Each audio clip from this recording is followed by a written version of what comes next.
everybody. For today's episode of the Bao Podcast, we invited Johan Klaps. Johan is director of Madaster Belgium. The Dutch company developed a digital material passport for buildings. This passport is a crucial link to make circular building possible. It's a digital platform where users can list all the materials that are in a building. This information is enriched, among other things, with product data and commodity prices and related to regulations and certification methods. Madaster has only been active in Belgium for 1 year, and I am very curious to hear more about the story so far.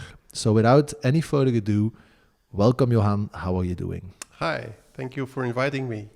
You're very welcome. I think Madaster has a very interesting solution, and I think you're offering a very valuable service to the market. So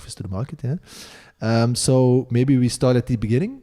Could you maybe explain a little bit more to me and to the audience what it is that Madaster is doing and how it started? Yeah, it's quite an amazing story actually. Madaster is the idea of Thomas Rau, which is a German architect, but who worked mainly in Holland. He has a whole vision worked out about the platform. Basically, he was one of the first to really dive into the concept of circularity, because his reasoning was, resources are limited editions. There's only so much ore that you can find on the planet, and that's for all materials. So we should not let that go to waste, because we cannot replace it anymore in the end. And his solution for that problem was to really document much more than we did before what kind of materials we use in a building. But not only what kind of material, but also how much do we use of the material? Where in the building do we put the material? How do we put it in the building? So all with the idea of sometime in the future, we might want to take it out and use it again. And in this concept, if you document this fully and with all the details, then the building we're sitting in right now is not really a building, but it's a warehouse of building materials that, if required, you can take out and use again in another place, or in the same place but another building, and that's how it all started. So what we do have is a digital platform where we can register basically every information about the building. As you said in the introduction, that is in itself is not new, because we have as-built files and all those information, but we are enriching the information with much more than you have right now.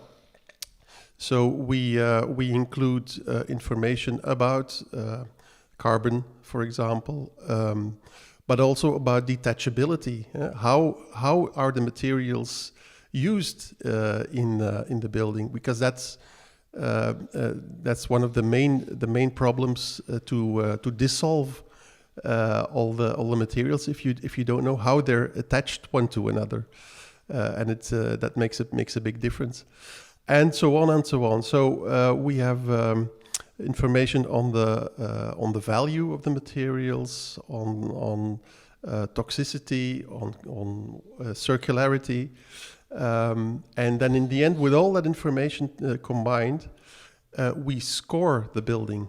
We give it a report score as if you were in school, as if it were an exam. Which percentage of your building is circular? And that is a game changer, because right now, practically everybody in construction says to the market, we're working circular. But what does that mean? Is that really circular, or is that just one small solution that is circular? As an outsider, you cannot, you just cannot distinguish between all the marketing that's the marketing talk that's surrounding the concept of circularity. But if we can score the building, then we get something like, we know the EPC is a score that everyone can relate to by now. We're going to do the same for circularity. Okay, that's a really interesting proposition. Thank you. Yeah, it really is. There's a lot where we can go from here. I'm thinking maybe to put it in like context, when did Thomas Rauw start with this? Just 5 years ago. Oh, so it's very recent. This is very recent. So he started in Holland 5 years ago with this concept, this platform, which has since then been upgraded continually, because it's IT platform. You can always create extra functionalities, and we're still doing that, of course. But the interesting part is that in these 5 years, the concept of Madaster in Holland is no longer revolutionary. It's no longer new. It's no longer newsworthy, because it's become normal. It's accepted by the market. Large developers are registering their buildings in Madaster in Holland, so they're very successful there. So that now they're looking towards other countries. So last year, Madaster Germany was founded, Madaster Switzerland was founded, Madaster Norway was founded, and last summer we also started here in Belgium. And the fun part for me is that whenever in construction we talk about circularity, we are very, very often talking about trial projects, about testing, about subsidies, about let's research if it would be possible to. Well, we have here a platform that works. It's proven that already in Holland. They did the hard work. We just have to copy it and start using it. So that's for many companies I talk to, that is a really convincing argument, of course, because this is no longer a question mark. It's there. It's working. It's been proven. Right. And you say it's been used a lot now in the Netherlands. So is there any data known about it? Like how if it's like a building of a certain size, is it like 50% that already use it? No, we're not there yet. So of course this is a gradual process, and the very large part of buildings in Holland are not yet on the platform, of course. But to start from zero, there is about 14 million square meters of registered buildings right now. So it's going really, really fast. And for example, BPD, which is one of the largest developers in Holland, they develop new city parts as in one whole. You can compare that to the Nieuw-Zuid in Antwerp, for example, so where you get a whole new part of the city. They do that, and they register all their buildings in Madaster, also including the buildings that right now they're selling to private parties, so private customers. So in these 5 years, we've moved from zero via, of course, what you always do first is the large office projects. The prestige projects, but they're now already with private individuals. So that is, of course, still the exception today, but in 5 years, it's pretty spectacular. Yeah, definitely. 14 million square meters, that's enormous in 5 years. And what's the, is it it's a business So is there a business model behind it? Well, it's a private company with a data platform which sells software licenses basically to have access to the platform. But there is this constant let's say overview by the Madaster Foundation, because Thomas Rau, when he created Madaster, when he invented Madaster, wasn't so much interested in making large profits, because he's a very well-known architect. He has a thriving business, so that was not his main aim. He just really wanted to change something in the construction sector to make it more circular. So to overview the private company, which is a normal company without subsidies or grants, which of course at the end of the year has to earn enough money to keep the organization going, he created a foundation to just make sure that the main object of the company will always be more circularity rather than more profit, which means you have to keep your license fees as low as possible, because otherwise you'll only get the prestige projects on the platform. And that is nice, but that doesn't change anything in the large construction sector. So to get as many people on the platform as possible, we try to work as cheap as possible. Madaster Belgium is just me and one other guy.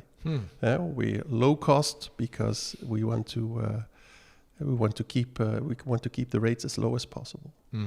That's a beautiful vision and a beautiful goal, I think. But so what does it cost then? Let's say I'm a developer and I want to rate my buildings. I want to give them a score. I go to the Madaster website, I buy a license. That's right. And then? Well, just maybe a first remark. In Belgium, we're not in this stage yet because we're still in a setup phase. And in this setup phase, we, in order to get started, we are looking for some large parties in the construction sector, but in the whole chain, not only developers, but also contractors, also architects, also consultants, producers of building materials, who give us a larger fee, but who are also the first to be able to use the platform to start working with it and to create our Madaster network. Yeah? Once we get that settled, then we have our organization up and running in Belgium, and then we go to the let's say the regular license fees where everyone can join, and we still have to fix the rates definitely, but I can give you the rates that are valid in Holland right now. A license fee for 1 year is €795. So that's it. And that's of course you can add extras to that license fee, but there will be a couple of packages with extras. But if you can work with the platform, it's a very, very basic cost. Yeah. So that's that won't be the problem if you want to use the platform, and that's especially important for many of the smaller parties that want to use the platform, because, well, for an architect with 200 architects in his office, a large fee is not that much of a problem. But if you're just a small architect on your own, or one or two other people, you can't have 20, 30 different license fees that are all costing you a lot of money, because you won't be able to finance that. So that's why we try to keep it as basic as possible, so that as many people can join as possible. Mm-hmm. Yeah, I think there's definitely way more expensive software than €790 a year. So how do I? Is it then? It's a component library that gets imported into Revit and Autodesk, or? Well, it's without getting too technical here. It all starts ideally with a BIM. Okay. It's not necessary. You can use you can even use Excel sheets. That's not a problem. But Madaster is a data platform, which wants to tell you a lot about your building. But that means, of course, that you do have to have a data. If you don't know anything about your building, we cannot add to that. We cannot tell you anything interesting. So if you organize your BIM in a good way, because there are so many different types of BIM around, that's a bit difficult. There are no standards there, but we do have a checklist of minimal requirements of a BIM. And if they are met, then you can just upload your BIM file on the platform, and all the rest is automatic. So we match the BIM on the platform with all kinds of data that we can find. That can be a database of yourself that you can connect, but that can be Madaster databases, that can be EPDs by producers. What's an EPD? Well, all the technical information about the product, including carbon, including production site, whatever, all the info. If we have that info of that project, then we can match it with the BIM, and you get it all automatic. Yeah. If you don't have any information about the building, we have generic databases, but they, of course, are less specific than the product databases of producers themselves. That's why we're also trying to include as many producers as possible in the platform. If they connect their data to the platform, then we always have the correct data to match with. And do the producers, they also pay a fee to be on the platform? Yes, they do. We try to keep it as low as possible, but as you know, we do have to have the business running. But this is also an opportunity for the producers, because if they make circular products, why not tell the world on a platform where things are measured? Because you can say to your clients that you're circular, but well, the competition will do that also. But if you do have all the info, and you have done all the trouble of creating these circular products, let's make it clear to everyone, and they will create a better circularity score for the building owner if he uses your products than the products of the competition. So it's very interesting for producers to be on the platform. I can imagine. It's like a flywheel. The more producers that get on there, absolutely, the more they talk about it, the more developers and architects start to use it. The demand gets there, and that's also one of the reasons why we wanted to start with this network. Yeah? We now have 5 large architects on the platform. We have 3 producers. We have 5 developers. We have a couple of consultants. We have the city of Antwerp, which has joined. We have the largest contractor of the country. We have about 20 of those really big partners at the moment on the platform, and they, of course, tell the people they're working with on projects that they're using Madaster, which means that my phone keeps ringing. And that's how it works. You have to. It's a chain. It's an ecosystem really that we're trying to create, so that this becomes normal. That's the main goal I have. Madaster still is new for practically everyone I'm talking to, but in a couple of years' time, that should not be the case. It should be the norm. Right. Mm-hmm. And what's the score of an average building right now? Just to get an idea. I mean, because we just talked a little bit before we started recording. You know what we do with our business, right? And if I just think about how the utilities and all the wiring and all the plumbing and all the electricity gets installed today, I can't imagine that there's a building that scores like a 7 out of 10. No, there's not. Yeah. No, there's not. Okay. But really, I don't even think that's the most important point at today. It's to get a score. You have to have a score so you know where you are, and then you can start working on your process.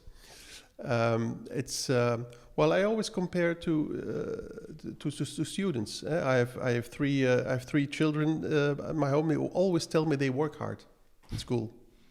They do their best. I want to believe that. But if they come home with scores, report cards, then I more or less know if that is all true. And it might be that some grades are very bad, but at least then we know. And we know where we have to work on. And that's the same with your building. No one expects that a building you build without knowing the concept of Madaster of circularity will score right. Because, well, you try to find some solutions, but a lot of it won't be there. It's when you start using the platform, when you start scoring your building, that hopefully when you start on your next building, you will score better. And therefore, if you design your building with Madaster in mind, you will be much more circular than if you don't. And that's the change that we're trying to create. Because just giving everyone a score doesn't change anything. No. But then you can start comparing, and then it becomes a competition, and then there's an incentive. And it will in the end also be an argument which will have an impact on the value of buildings. Especially for the very large companies which are on the stock market. They have shareholders. They have to report on circularity. From in 2024, they really have to have a circularity report for their shareholders. So they need to put stuff in there. They need to do things, and those are the parties that are changing the market because they're always a bit ahead. And they are more and more interested in these kinds of concepts. Yeah, apparently that's already happening. Like, I don't know who said it a couple of months ago, but like there was also someone we talked to here, and they already mentioned that today, if these bigger developers go to the bank and there's no like well-defined goal to achieve certain environmental targets, their loan can get rejected or they have a higher interest rate. Yeah. So that's already today. That's right. Now in Belgium, this is mainly about electricity, about isolation. Today is the key element there. But again, in Holland, they're 5 years ahead of us, so we just have to look there, and we know what's coming. ABN AMRO, which in Belgium was a very small bank, but in Holland is one of the biggest, will not finance large projects anymore unless they have a material passport. So because they say, well, we stopped financing arms industry, we stopped financing fossil fuels. We do no longer want to finance non-circular buildings. So the obligation is right there. It's not a matter of 0.5% of interest, more or less. No, it's having financing or not. So it is changing. And what another thing that is going to change the way of financing is the tab of financial valuation that's included in Madaster. Because we also give a value on your building, not commercial value of the building, but the value of the components that you can take out and use again. Because right now we have a very strange relationship with building materials. If we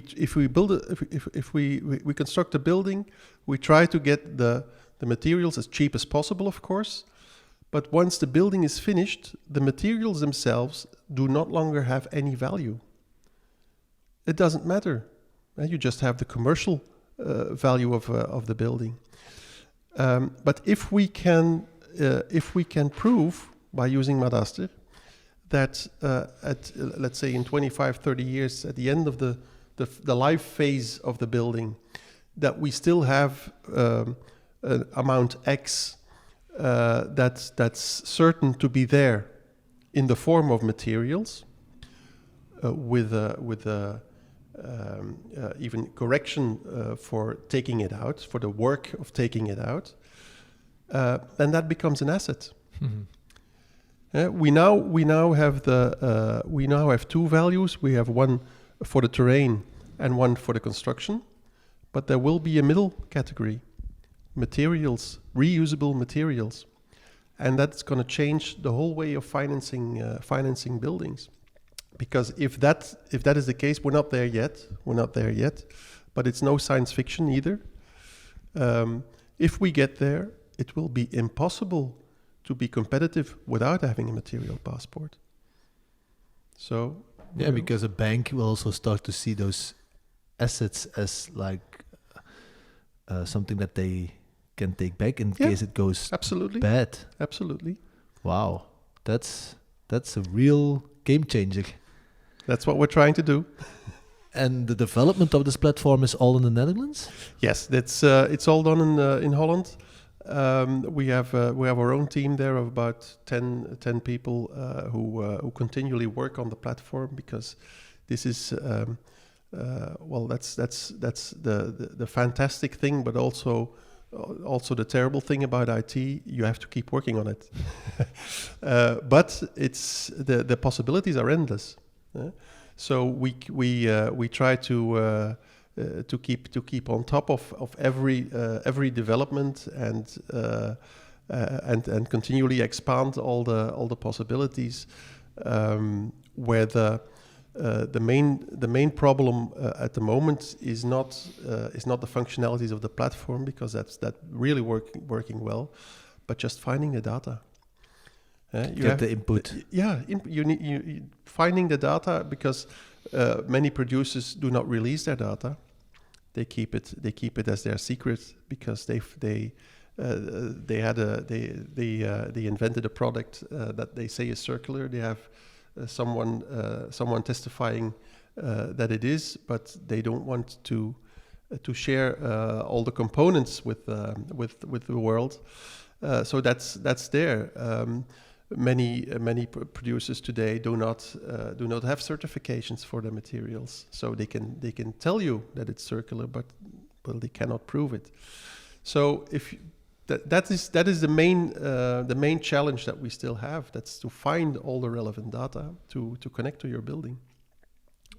So these big developers, or these big product developers, or suppliers for building material, they say our solution is very circular, but they don't want you to look into.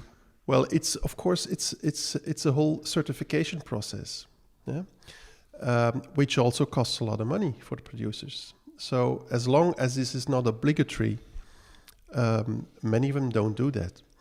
There in Belgium, you can register EPDs with the Ministry of Health in Brussels.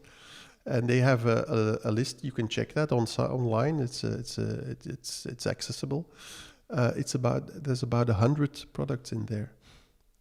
100 products for the whole of the construction sector in Belgium. So all the rest is not there yet. So there's still a lot of work. But of course, the European Union is now working on with the Green Deal is now preparing product passports. They will become obligatory. Don't know yet how exactly this is going to look and when exactly this is going to come, but we know for sure that it's going to come.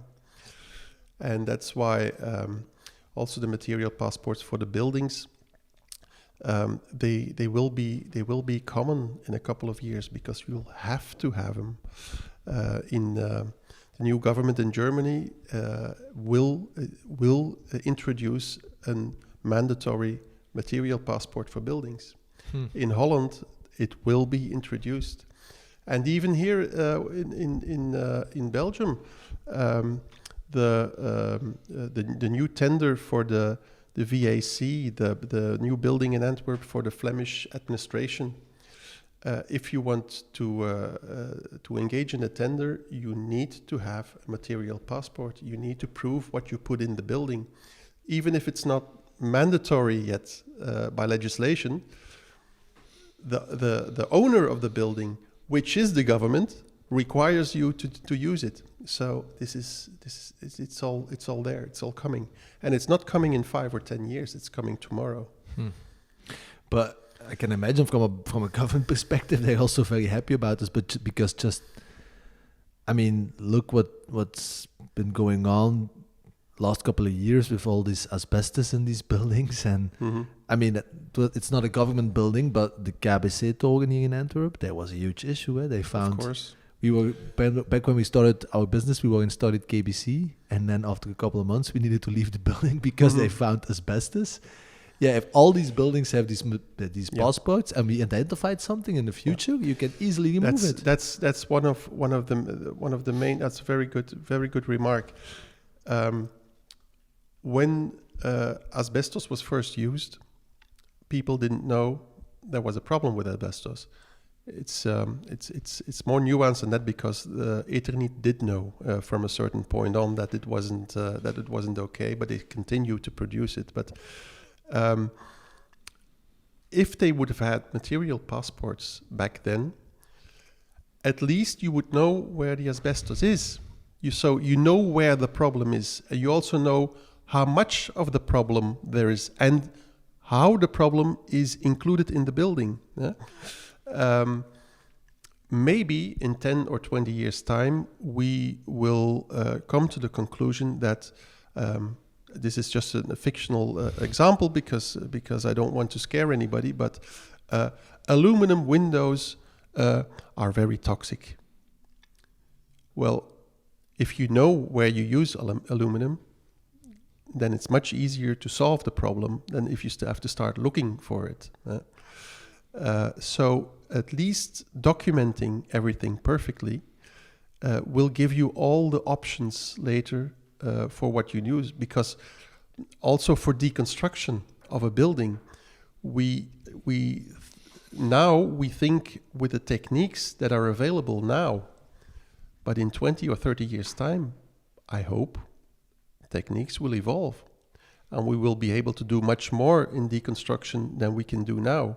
So what we need to do now is document exactly how we fix things into the buildings, and then in 30 years' time, or 40 or 50 or whatever, the people then will look for the ideal way of getting the stuff out. We don't know yet. Maybe. I'm sure that if you look forward to 20, 30 years, that a lot of the construction techniques will be changed, because if they haven't, then we have a problem. Then we have a problem. If we're still building brick by brick and everything in 20, 30 years, indeed, I think if you just think about the concept that you're trying to develop now or commercialize in Belgium, there are endless possibilities for improvement of the current way of doing things. Absolutely, yes, we agree. Very beautiful idea. Maybe a little to turn a little bit more to the personal side. I was interested. How did you get into contact with Madaster? Because we did a little research before the conversation, and we saw and we saw that you were in the chamber from 2014 to 2018, right? And then now you're doing something that looks completely different. It is. Okay, but maybe it isn't. So okay, No, it is completely different. But life is full of surprises, and I've always changed from one thing to another because that's more fun.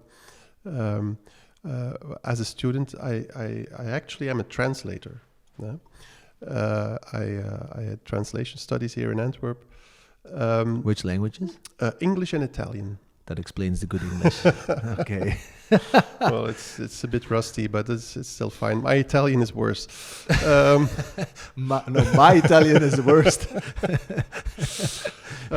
But then after I graduated and had a couple of minor jobs, I ended up in banking insurance, and I had my own office not far from here for about 20 years.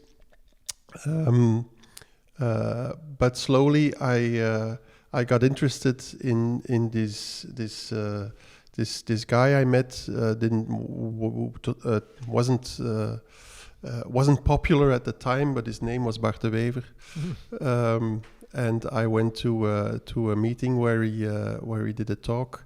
This was the small room above the Bengel on the marketplace in Antwerp, which if you know it, it's about it fits about 50 people, and I think it was about half full.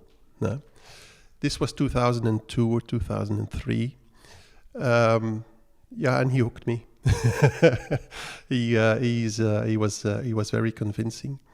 And then was the very beginning of the NVA. That was the party was founded in 2001. So this is the really early days when they had about 4 or 5% of the vote. Before the slimste mens. Absolutely. But then slowly I got more and more involved in the party, and then in 2012, because I never had any political ambition myself, but in 2012 Bart asked me to be on the list of the local elections here in Antwerp, and surprise, I was elected to the city council, and I must have done something right there. Don't know what, but maybe just I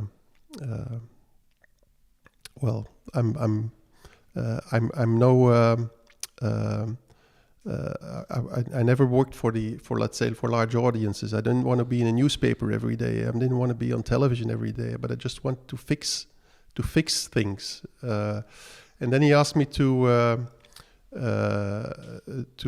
join the national elections, which of course was practically impossible because I wasn't well known or anything. So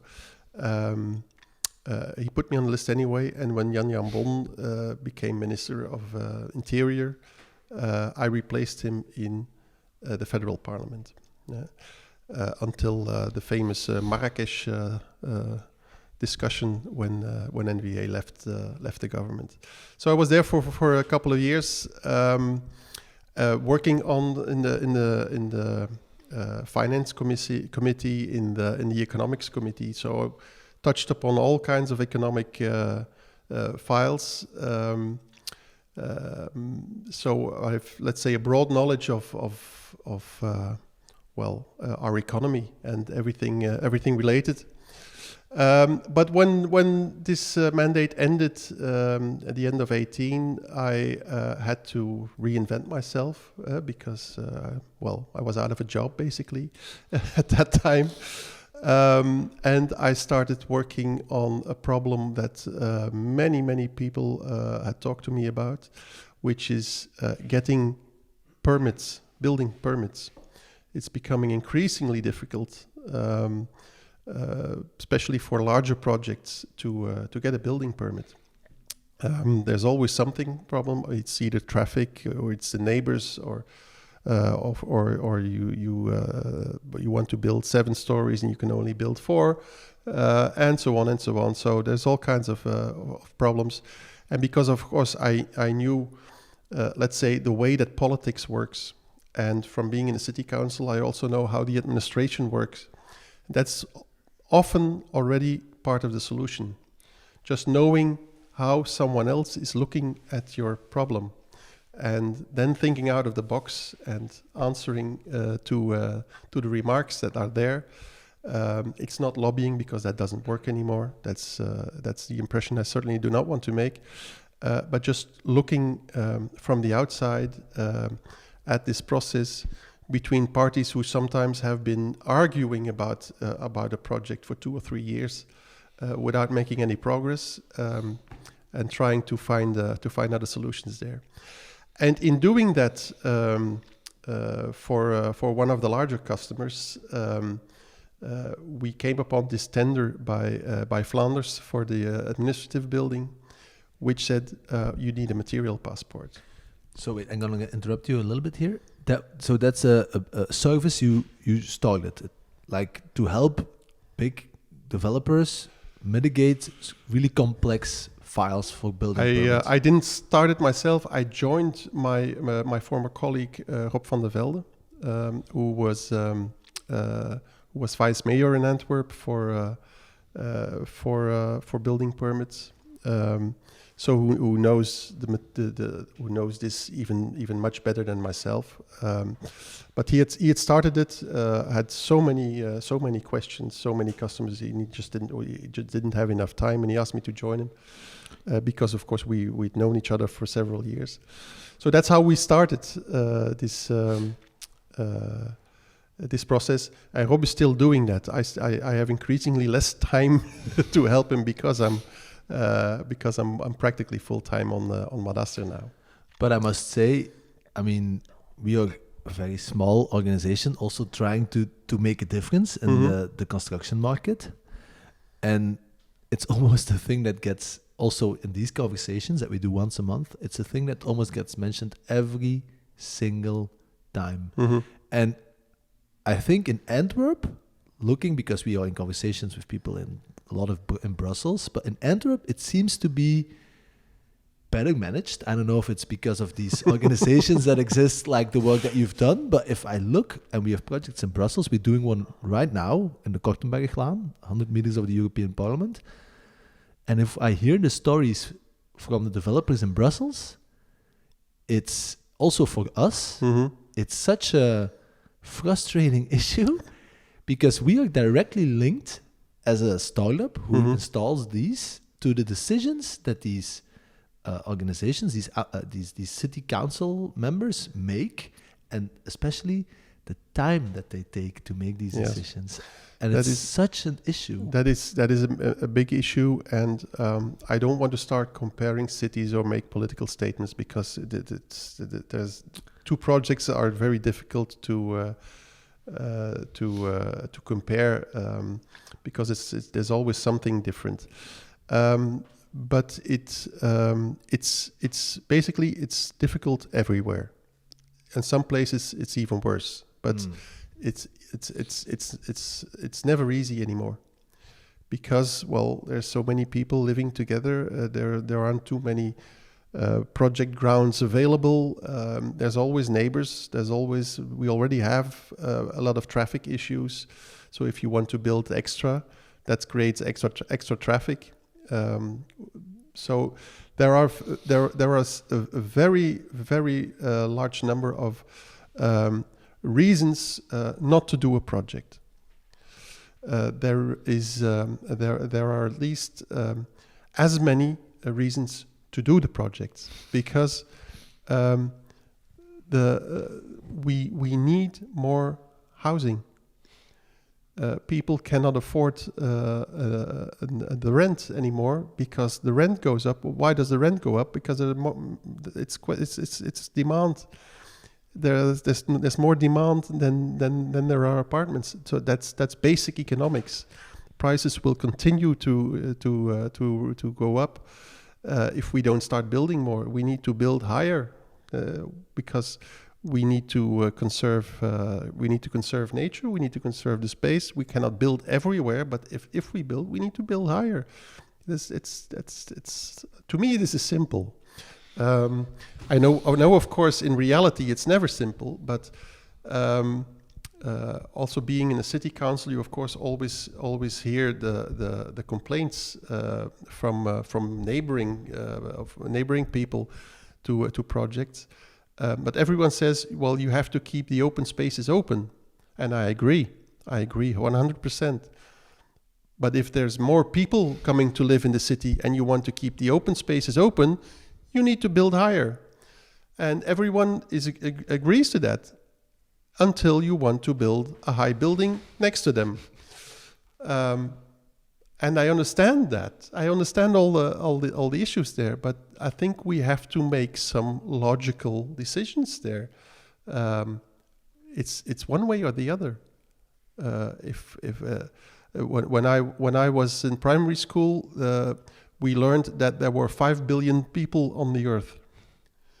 What is it now? 9? 8, almost 8. 8. Yeah. Well, and projections said it'll go to 11. So this is pretty simple.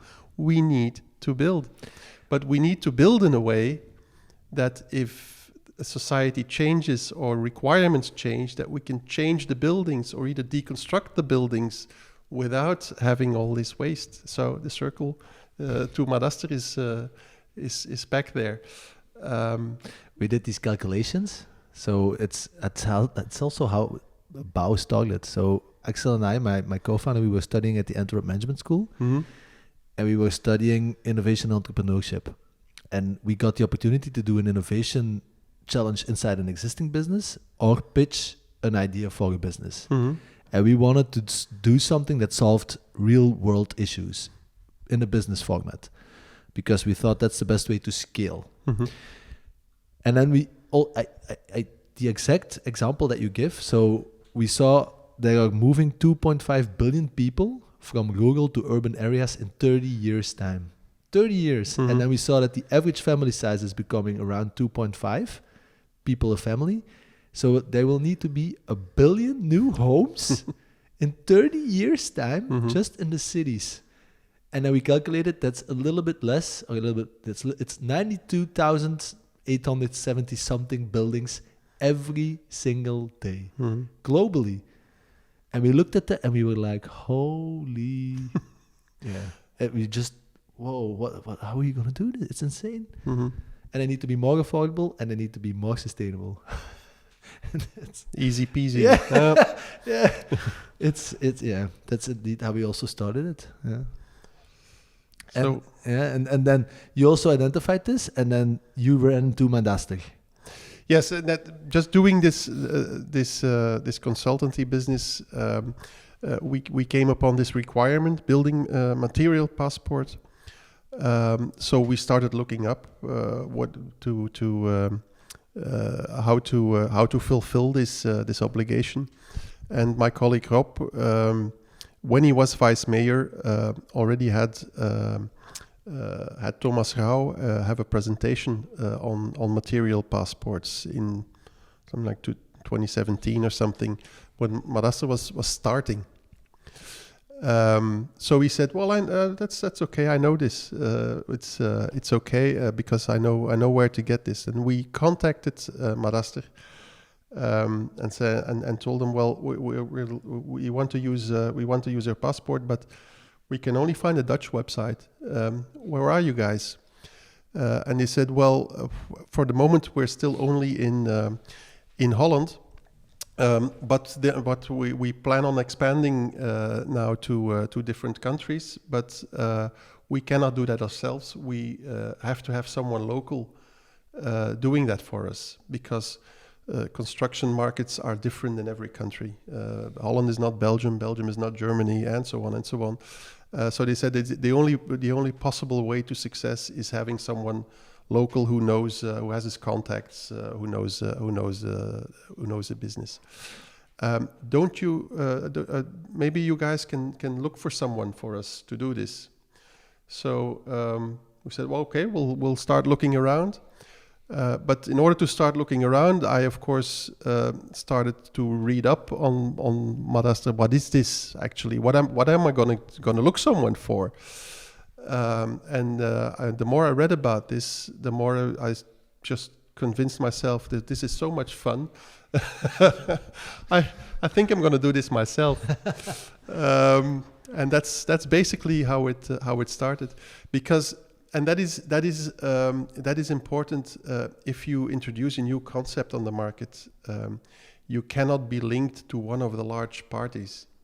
If, for instance, the Immobel would embrace Madaster and say, well, we'll now commercialize Madaster, then Befimo probably won't use it because they're competition. I'm no developer, I'm no architect, I'm no engineer. You are Johan.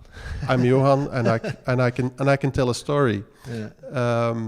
There are 100 ways of asking me difficult technical questions that I cannot answer. But that's not important. This concept is working, and this is going to change the way we build buildings in Belgium and around Europe, and maybe even the world. Why not? And luckily, I have several phone numbers of very technically capable people who can answer the difficult questions. So that's why I'm doing this. I think that's a beautiful reason to do something. Maybe to go a little bit back, and this maybe making a little sidestep here, but as a relatively young Belgian guy, I must say I haven't really been very interested in politics throughout my life, because it always seemed in Belgium to be very negative and complex. But I'm starting to get more and more interested lately because I'm getting more and more into contact with it. Mm-hmm. Is it professionally or just to see how it shapes the world around you? And I was interested because you mentioned a couple of minutes ago that when you were in that attic above the bar, Mm-hmm. that you were immediately triggered by the story that Bart de Wever was telling back in 2002. Can you say a little bit more what it was that really triggered you? It's a story because this is 20 years ago, and we were then in the period. You're way too young. I'm feeling like my grandfather did a long time ago. But we had forever CVP government, the Christians, the Christian Party in power. Which then changed when Verhofstadt came about, the Liberal Party. Verhofstadt wrote several books on what did not work in Belgium. Manifestos, political manifestos. I read them as a teenager, and I was very triggered by them because a lot of the things he wrote were absolutely true. And he also wrote about recipes to change that. Then he won the election. Then he made a government. And then he did exactly the opposite of everything he wrote. Because in order to become prime minister, he had to make a coalition with the PS. And becoming a prime minister, as I saw it, to him was more important than delivering on the promises he had made, and that's when de Wever started to punch holes in that story that Verhofstadt made. Because if you go back and read the manifestos Verhofstadt wrote, I think 90% of that is what NVA still wants to do, and that's what triggered me. How is it possible that you have you can see problems, you can also think about solutions, but once you get to do the solutions, then you do something else because your own career is more important than the solution. And that's basically how I got interested in all the politics. But having been there in Brussels, I know it's not easy. Yeah, that was what my next question was going. What did you learn? Because I don't want to go too far into it, but what did you learn in those 4 years being on that level? It's extremely interesting. I'm very glad I had the chance to do that for 4 years. It's also very frustrating because I had been working independently for 20 years before that, which means that if you work for your own company, you take decisions every day and you implement these decisions, some of which are wrong, but then you have the consequences and then you can remedy the problem. When you're in politics, it's not only necessary to have the good idea, to have a majority supporting your idea, but to have the right majority supporting your idea. Because we were in a government with a couple of other parties, and if one of those parties did not agree, it didn't matter. We couldn't do it because they'd veto it inside the government, and that was very frustrating. For very simple legislative changes, it took a year and a half, 2 years to get this through the process, which is not too bad if then you succeed. But you only know that at the end. That's one part, and then the second part is the endless repetition of the same discussion while you know what everyone is going to vote. We had committee hearings that started at 10 in the morning and that were still going on at 8 in the morning of the next day. On whether we would still prolong the nuclear plants, and we all know what the outcome was going to be at the time the discussion started, but still the discussion went on for 22 hours straight and was then suspended to do it again the day after, on which all the arguments of the first day were just repeated because, well, after 22 hours, you don't have any arguments anymore. It's all been said. So then they'll just say it again. And that is quite frustrating. Oh, God. I can't imagine. Holy that would get my blood boiling. It's different. and is there, how do you see that evolve? Is that just the way government is? Is there a way that we can make it more flexible, more quick to react? The only possibility there is to get more coherence in government. But as the traditional parties become smaller and smaller and smaller, they still every time they need more parties to form a coalition government, which means they all have their issues and their do's and their don'ts, which means it will become ever more complex. There just is no solution anymore to this process unless you get a couple of really big parties and fewer parties, and then you can have you can be in favor or against Johnson in England, but he has a majority. And then there are elections, and people can say, "Well, okay, you did well, or you did not do well, and now it's going to be a Labour government." In the States, it's the same system. We have a government of seven parties, not including the two largest ones of the country. That does not feel right. And as we see every day, that makes a very, very strange kind of decisions that you keep getting every day. What do you see happen in 2024?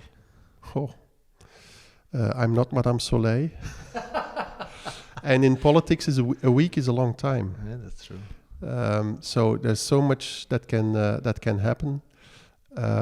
But at the moment, it's not looking as if the current government will be rewarded by the vote, at least the Flemish voters,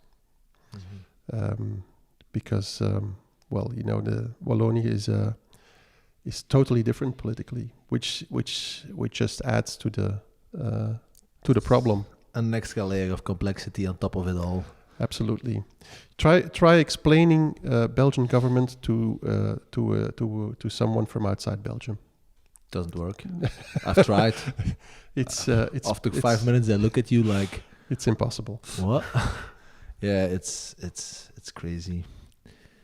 And indeed, so if I understand, again, I'm how do you say it in English, a lake? I know very little about it, but it seems that unless someone is gonna get like a government with like one or two really big organizations that can really start like making everything a little bit more easier and less bureaucratic or less complex, that things are... Well, of course, my opinion is just my opinion, and I'm not saying it's necessarily the right one, but if it's already this difficult, you have Flanders, you have Wallonia, and Brussels is then something in between, but the two economies are completely different. The political orientation is completely different. The way of doing business is completely different. How can you make legislation to combine that? It's like making a Mercedes and a Volkswagen at the same time in the same factory with the same components. It does not work. Mercedes is a good car, Volkswagen is a good car, but they cannot be made with the same components in the same way on the same chassis. That doesn't work. But as I say, that's my conviction.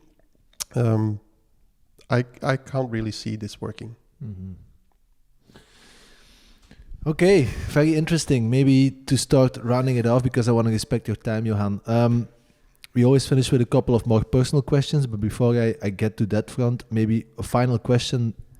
What's like the big challenge, or what's like a hurdle that Madaster Belgium needs to... Is there something that the people who are listening now can help or do to get this movement, as I call it now, a little bit quicker going? Or of course, spread the word is one thing, but I'm pretty sure that this is gonna work. But our main issue remains data. Producers need to document their products much better and open up this information, validated information, of course, to the market. That will be a game changer. So that's the companies that are already doing that. I think will have a very large advantage in the coming years. The ones that are not doing that will have to catch up, or will have major problems. Mm-hmm. I agree. I think we should have a talk about that afterwards to see how we can put Sam in Madaster.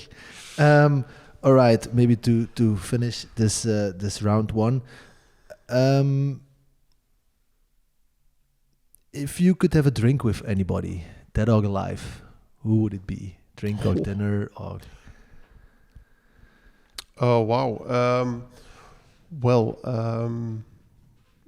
Well, I think everyone alive is still at least theoretically possible. So I never knew both my grandfathers. Mm-hmm. My father's father died when even my own father was still very young, and my other grandfather died when I was like 3, and I don't really have a memory of him. And I think it would be great to have this one talk about, well, how did everything come to be as it is, because life is full of coincidences, of course. One of my grandfathers was a miner, died young of cancer because of working in the mine. That is also, a concept that we almost cannot imagine anymore. working conditions that are so poor that eventually, he was in his early 60s and died of lung cancer. We now have the asbestos story, of course, but this is only 2 generations ago for me. So we've come a long way. But the challenges are huge. We have the PFAS discussion now, and there will be others. And I think looking at that problem will continue to decide what still is possible and what won't be possible, because we definitely do need industry. But not at all cost. But where do we draw the line? That's a gigantic issue for more than one drink, one meal, I think, to talk about. That would trigger me, I think. Beautiful answer. Last one. Is there one specific book that you've read in your life that you could highly recommend to the audience? There are several, of course, but you know this guy Thomas Rau. He wrote a book on circularity. He wrote several books, of course, but I should have brought a copy. I forgot. I didn't think about it. But basically, it's all there in this book. Why circularity is so important. Why we need to be cautious with the few raw materials we still have left. To induce more responsibility for using materials. The concept of products as a service. It was I think more or less invented by Thomas.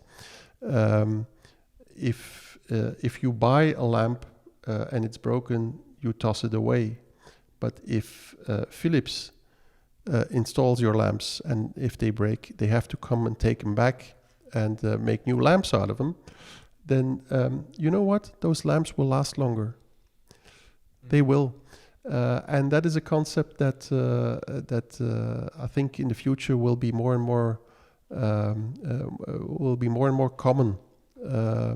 Starting, of course, in large projects and apartment buildings, but it will eventually grow more. And this is one thing I learned because I'm not your traditional green guy. I was brought up in an era where ecology was something strange. We weren't too concerned at all when I was 15 or when I was 20. But I've grown into this. It is important, but it will only work if there is a sound economic system behind it. If circularity is dependent only on grants and subsidies, it will never succeed. This is good in a transition phase, of course, and we need to research a lot. But using a material passport will not straight away, but will create value instead of cost you money. And that's when circularity is going to happen. I think that's a great place to end this first conversation. Thank you. Johan, I would like to thank you very much. I wish you the best of luck with Madaster. Thank you. I think we would still have a chat to see how we can put salmon on there. Hey, I'm here. But I think it's a really beautiful initiative, and I hope it's going to take off like a rocket ship. Thank you. Thank you very much. Bye-bye. Bye-bye. Thanks for listening to the Bao Podcast. If you enjoyed this conversation, make sure to subscribe to our channel. If you're interested in Bao Living in our Smart Adaptable Module or SAM, go check out our website baoliving.com. If you want to stay up to date, you can best subscribe to our monthly newsletter on our website or follow us on all social media platforms where we're named @Bao Living.